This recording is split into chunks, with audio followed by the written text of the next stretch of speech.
Big Dan 42082. This is a good question, and it's an interesting question. We've dealt with this before, where he says he wants to talk about graphics and how much is too much. And that's interesting that this discussion seems to come around every so often, and I think we have reached that saturation point to where graphics are soaking up far too much of budgets. Just the budgetary restrictions alone are being eaten up by this idea that games need to be movies. And I know we've discussed that before, but I find that interesting. Mr. Riley, don't you find that interesting? I do. Well, thank you. Graphics aren't just eating up budgets; they're also. I think graphics are.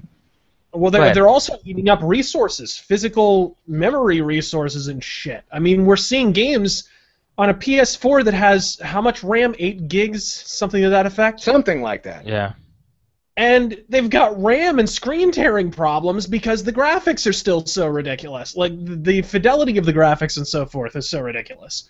It's like, talk about putting the cart before the horse. It doesn't make any fucking sense. Make the gameplay first and then make it look pretty. But it seems like the first order of business is, okay, lots of blur, lots of lens flare, lots of fucking fog everywhere and bloom out the ass. I mean, I was just playing a live stream of Thief 4.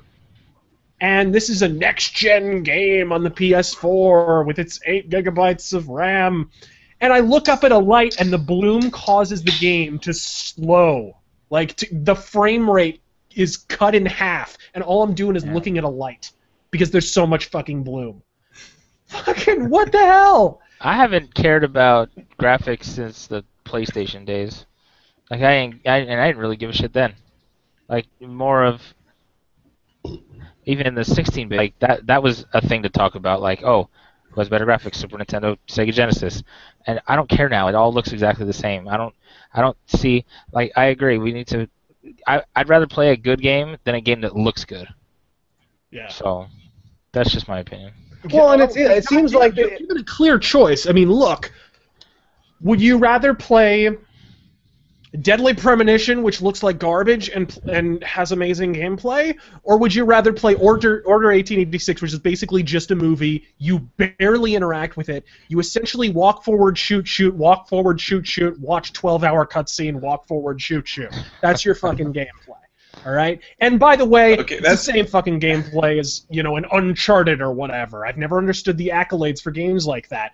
Last of Us, completely linear. Corridor, shoot, move some blocks, move a fucking ladder, corridor, shoot. It's the same fucking thing. What was that, Uke? Kind of unfair. I mean, you could stack a lot of things up against Deadly Premonition and they wouldn't measure up. So I don't know if that's necessarily a fair comparison.